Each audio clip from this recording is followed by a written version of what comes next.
ሰው ነው የሚፈግሩት እንጂ አባታቸው እዛ ጋር 15 ዓመት በሙሉ የአልጋ ቁራኛ ሲሆን አንድ ቀን ዞር አድርጎ ያላዩት ልዑል ሂዶ ከጠየቀ በኋላ ቪዲዮን ስለሚከታተሉ አባታቸው ጋር ዶክተር ብሎ የዶክተር ሰላይ ዶክተር አይደለም የዶክተር ሰላይ ልከው ልዑል እዛ ቤት እንዳይገባ ማንም ሰው እዛ ቤት ገብቶ መረጃ እንዳያወጣ ኤፍሬምን ደወለ፣ ሰላማዊ ደወለች። ልዑል በዛ ሰዓት ምሳ ሲጋብዛቸው ጊዜ ብዙ ዶክሜንቶች እኔ ጋ አለ፣ ስለዚህ እሰጥሃለሁ፣ በሱ ዶክሜንት ልጄን አቶ ኤፍሬምን ወይስ ኤፍሬም መክሰስ ትችላለህ። ብዙ አይነት ዶክሜንቶች አሉ። ንብረቴ ብቻ አስመልስልኝ፣ ቢያንስ አንድ ቤት ይመልስልኝ፣ ምኖርበት ቤት ሚስቴ ላሳክምና ብዙ ወዳ ነበረብኝ፣ ያዳይና ሚስቴ ላሳም ሽጪው ነበረ። ሚስቴም አልዳነችም፣ እዳይም ከፍ ያልጨረስኩም። ያው እኔም 15 ዓመት በሆኑ የአልጋ ቁራኛ ሁኜ የእህቴ ልጅ ነው የምታሳክመኝ፣ እህቴ ናት ምግብ የምትሰጠኝ፣ ማንም የለኝም። ልጆቼ ያለምን ይሆኑብኛል፣ ለልጆቼ ስም እንዳጠራብኝ ነው ያሉት ተነበረው በዛ ሰዓት የኤፍሬም ስም እንዳጠራብኝ እኔ የእሱ ስም ሲጠራ ነው የሚያመኝ ብሎ ነው የሚሉ ነበረው። ዛሬ ግን ተገልብጠው ምንም ቢሆን ስጋዬ ናቸው፣ ልጆቼ ናቸው። ስለዚህ ዶክሜንት ለማንም እንዳሰጥ ብሎኛል። ልጆቼ ሊያሳክሙኝ ነው፣ ውጭ ሀገር ሊወስዱኝ ነው። ስለዚህ ያ ስለሆነ እኔ ለአንተ ምንም ነገር ሰጥህም አውጡ ነገር ውለህልኛል። ስለዚህ ከዚህ ጋር ብታቆም ይሻልሃል ነው ያለው የኤፍሬም አባት። ልዑል ደግሞ ይሄ ነገር ስናወራ እኮ ማንም አልሰማም፣ ምሳ ቁጭስ ብለን ስንበላ ነው ያወራ ነው፣ ካሜራ ላይ አልተቀረጸም፣ ቪዲዮ ላይ አልገባም። እንዴት እኛ እናቅም? ልዑልን እንዳይገባ ማንም ሰው እንዳታስገቡ፣ ስለዚህ ከእኛ መተን እናሳክመዋለን። ዶክተር ያለ ካለው ያ ዶክተር ይከታተለው ብላኝ ደውላልኝ ነው ያለችው። ለምን አልመጣችን ተብለ ስጠየቅ አፍሬ ያለሁ አባቴ የፈራሁት፣ ግን እነሱ አባታቸው ለመግደል እኮ ነው ሆነ ብሎ የተነሱት። እኔ ምን አይነት ሰዎች ናቸው? እሺ ወንዱ እሺ ልበል፣ ቢያንስ ትንሽ ወንድ ልጅ ጨካኝ ይባላል። ሴት ልጅ በአባቷ ላይ በዚህ ልክ። ስለዚህ ልዑል በዛው ቁጭ ብሎ ያወሩ እሷ የአቶ ኤፍሬም አክስቱ እኔ እንኳን አንተ ደግ ስለሆንክ ከዛ ጊዜ ካለብኝ ጭንቀት አውጥተህ ወንድሜ ሐኪም ቤት ወስደኸው በጣም ሩህሩህ ልጅ ነህ። አንተ በከፈትከው በር ነው ልጆቹም እንዲደውሉ ያደረገ። ልጆቹ ደወሉ። በሁሉም ነገር እኛ እንችላለን፣ እኛም እናሳክመዋለን፣ አንቺ ምንም አያሳስብሽ ምናምን ብላ ልጅቷ ደውላ አናገረችኝ። ስለዚህ ይሄ በሙሉ የአንተ ውጤት ስለሆነ ለምን አላስገባውም? ይሄ እኮ ቤት ነው፣ የራሴ ቤት ነው። ስለዚህ መግባት አለበት ብዬ ነው ያስገባሁኝ እንጂ እሱ እዛ ቤት እንዳይገባ እንኳን እሱ ሌላ ሰው እንዳይገባ ተብሎ ማስጠንቀቂያ ተሰጥቶኛል ብላ ያወሩ። አባቱ የኤፍሬም አባትም ደግሞ አዎ በቃ ካሁን በኋላ እኔ አሳልፌ አልሰጥህም፣ ልጆቼን የምሰጣቸው ዶክሜንቱ በሆኑ የልጆቼን የምሰጣቸው ልጆቼ ስለሚያሳክሙኝ ምንም ቢሆን ልጆቼ ናቸው፣ ከልጆቼ አልፌ ለማንም አልሰጥም ብሎ የተከራከሩ ዶክተር ተብዬው መጣ። ዶክተር ተብዬው መጥቶ ምንድነው ይሄ ቤት ነው፣ ሰው ለምን ተሰበሰበ፣ የምን ካሜራ መቅረጽ ነው፣ ለምን ጋዜጠኛ ነው ምናምን ብሎ ቤቱ ረበሸ። ተው አትረብሽ፣ አንተ ዶክተር ነህ፣ ቀስ ብለህ አውራ፣ እኛ ጥያቄ ልንጠይቃቸው ነው የመጣ። አይ መውጣት አለባችሁ፣ ለምን እንደዚህ ግን እንዴት ታደርጋላችሁ? ወይ ያወጣለሁ ወይ ልውጣ ነው ያለው። ያው እንደምታውቁት ልዑል በጥያቄ ነው ያፈጣቸዋል እና ለእንደዚህ ሌቦችን። ስለዚህ በጥያቄ ሲያፈጣው አምልጦ እየጠፋ ሮጦ ሲያመልጥ ልዑል ነው የያዘው። ልዑል ይዞት በመጨረሻ ለምንድነው የሮጥከው? ለምንድነው ሮጣ የምታመልጠው ነበረው ሲለው ጊዜ እንዴ ለምንድነው ይሄ ህዝብ በሙሉ ፈራሁ፣ ይሄ ህዝብ በሙሉ ለምን ቁጭ አለ? እርሳቸው ደግሞ ብዙ ጭንቀት ስትረስ ስላለባቸው ሰው መሰብሰብ የለበትም፣ ማንም ሰው እሳቸው ጋር መቆየት የለበትም።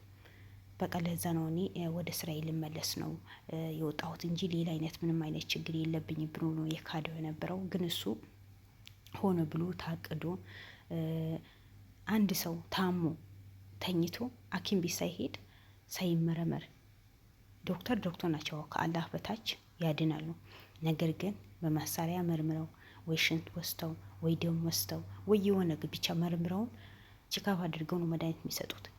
እሱ እንዴት 15 ዓመት በሆኑ አልጋ ቁራኛ የሆኑ አባት መድኃኒት ይዞላቸው ገና በአይኑ ሳያቸው እኮ ነው፣ በስልክ ብቻ ስለተነገረው ሰላማዊት ሴት ልጃቸው ስለነገረች መድኃኒት ይዞ መጣ።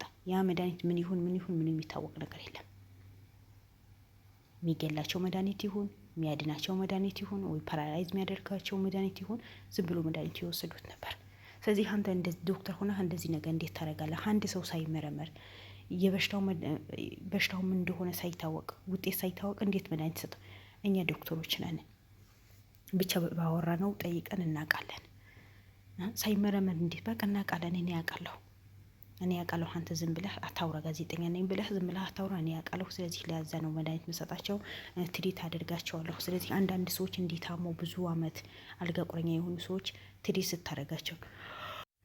ስታረጋቸው ነው የሚድኑት። ስለዚህ አንተ ምንም ነገር አታውራ ምናምን ብሎ ነው የቀበጠረው ነበረው። ግን እሱ እውነት ዶክተር ሆኖ ሳይሆን አቶ ኤፍሬም ሆነ ብሎ አባቱን ለማጥፋት ተነስተዋል። ሆነ ብሎ ማለት ነው። ኤፍሬምም ሆነ ሰላማዊት አባታቸውን ለማጥፋት ነው የተነሱት።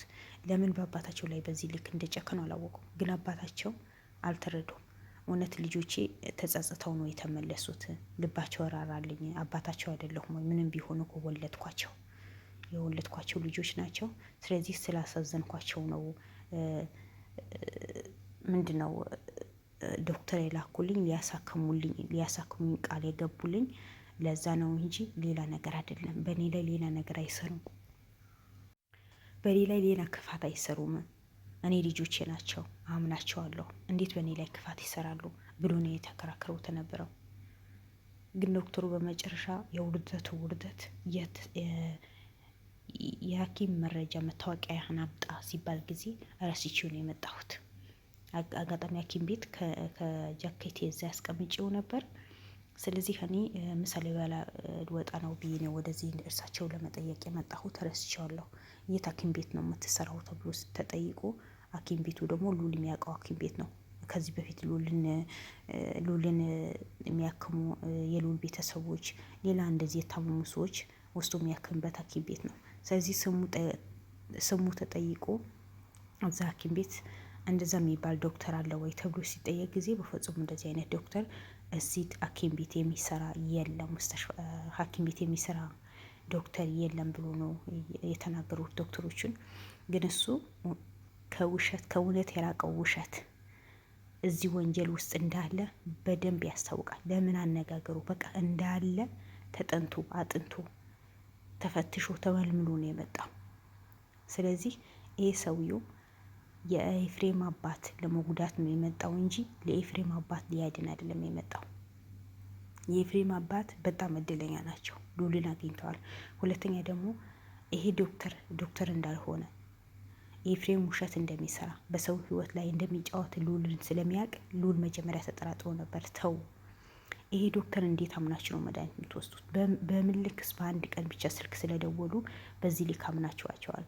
ተው እነዚህ ሰዎች የሆነ ነገር ሊሰሩ ይችላሉ በእናንተ ላይ። ለህይወታችሁ ተጠንቀቁ። እኔ ከልጃችሁ ጋር ብትታረቁ ደስ ይለኛል። እኔ ምንም መጠቀም መጎዳ ነገር የለኝም። ግን ኤፍሬም በዚህ ልክ ሚራራ ሰው አይደለም። ብር እንጂ ሰውን የሚያስበልጥ ሰው አለ ነው። ከሰው ብር የሚያስበልጥ ሰው ነው። የሰው ህይወት ምንም አይመስለው ልጅ ነው።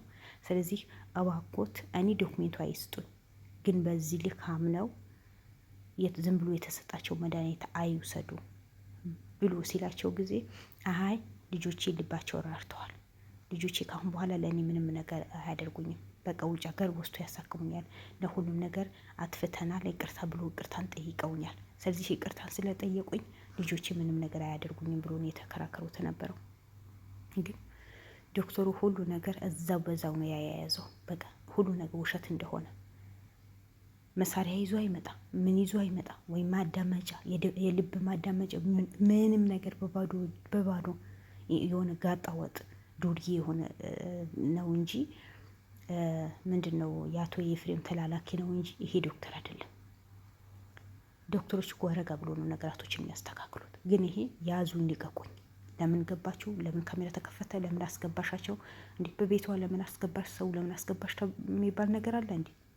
ቤቷ እኮ ነው። የፈለገ ሰው ማስገባት ትችላለች፣ የፈለገ ሰው ማስወጣት፣ የፈለገ ሰው ማስገባት ትችላለች። ይሄ የግል ቤቷ ነው እንጂ የማህበራዊ ቤቷ አይደለም። የግል ቤቷ ነው። በግል ቤቷ ማንም ሰው እሷ ሊያስተዳድራት አትችልም። እሷ ሊመራት የሚችል ሰው የለም። ዶክተር ናት ደግሞ ቀስ ብሎ ማውራት ነው ያለበት። ግን ይሄ የሌባ አይነ ደረቅ ሊከራከር ሁሉ ነገር ሊከራከር ነው የሞከረው። ይሄ እንደዚህ ለምን ሆነ፣ ለምን ሰው በዛ፣ ለምን እንደዚህ ሆነ ከሉ ጋር የሚሄዱት የህግ አካላቶች ናቸው። ግን አንተ ሁሉ ነገርህ የኤፍሬም ተላላኪ ስለሆንክ ያዙኝ ልቀቆኝ። ሌብነት አስታወቀብ። ወንጀልህ በራስህ እጅ ነው ይፋ ያደረከው። ገና ልዑል ሳይጠይቅህ ነገራቶችን እንዲህ ሳትገረፍ ነው የምታወራው። ገና ሳትጠየቅ ነገራቶችን ቦታ ቦታ ትመራቸዋለህ። ያ ምንድን ነው? ሆነ ተብሎ የተሰራ አባታቸውን ለማጥፋት የተሰራ ሴራ አለ ማለት ነው። ተመካክረው ኤፍሬምና ሰላማዊ ተመካክረው አባታቸውን ለማጥፋት ተነሱ። ለምን ወሬያችን ወጣብን? ለምን ታወቀብን? ለምን ንብረታችንን እንቀማለን? በልዑል እጅ ከገባ በኋላ ዶክሜንቱ እኛ እናገኘውም፣ ሙሉ ንብረት እንቀማለን። በቃ ቤቴ እቀማለሁ፣ ንብረቴ እቀማለሁ። ስለዚህ እኔ ቤቴ ከምቀማ አባቴ ቢሞት ይሻላል እኮ ነው። እሷም ቢሆን እንደዛ ቤታችሁ በሙሉ ተቀምታችሁ እናንተም የልሳም በአደባባይ ብትዋረዱ እኔ ደስ ይለኛል። ያ ሁሉ የልሳ ጥሩ ልጅ ነው፣ ጥሩ ነው፣ እኔ በውጭ እንዳየሁት ያለች ባል እንኳን ለአባቷ ማይሆን ባል እኮ ነው። በዚህ ልክ ድረቷ ነፍታ የምትከራከርለት ነበረው ለአቶ ኤፍሬምን። ግን መጨረሻ ላይ ትዋረዳላችሁ። ልዑልን ያሸንፋል እንጂ መቼም ተሸንፎ አያውቅም። ምክንያቱም እውነት የያዘዘው ሁሌ ፊት ለፊት ነው እንጂ ወደ ኋላ የሚቀርበት ነገር የለም። አንቺና ባልሽን የባልሽ እህት እንደናንተ አይነቶችን ደግሞ በአደባባይ ትዋረዳላችሁ እንጂ በዚህ ልክ ለአባትን ክፉ ማሰብ ምንኛ አረመኔን ብትሆኑ ነው። አንቺም ሆነ እሱ አንቺ ለአባትሽ ከአባትሽ ኤፍሬም ያስበለችው የነበረው ኤፍሬም ዛሬ ደግሞ ከአባቱ ደግሞ ብር አስበልጦ አባቱ ለማጥፋት ነው ሆኖ ብሎ ያልሆነ ዶክተር የላከው ያልሆነ መድኃኒት እንዲወስድ የተደረገው። ስለዚህ የአንቺ መጨረሻ ምን ይሆን?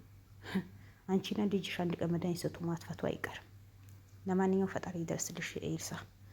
መከሩት እምቢ ካለ መከራ ይምከረው የሚባለው አንቺ ነሽ። ብዙ ሰው መክሮሻል፣ ተመክረሻል፣ ተዘክረሻል፣ እምቢ ብለሻል። ከኤፍሬም ውጪ ወደ ውጪ ብለሻል። እንኳን አባትሽ ሌላው ማትርፍ ነው። እና ለማንኛውም ነገሩ እንደዛ ነው እላችኋለሁ። ውድ ቤተሰቦቼ የኤፍሬም ጉድ ተወርቶ ስለማያልቅ እዚህ ጋር ላብቃው ቪዲዮዬን። ከወደዳችሁት እስከ መጨረሻ አይታችሁ ላይክ፣ ሼር፣ ሰብስክራይብ አድርጉኝ። እወዳችኋለሁ። ሰላም አለይኩም ወረህመቱላሂ ወበረካቱ። መልካም ቀን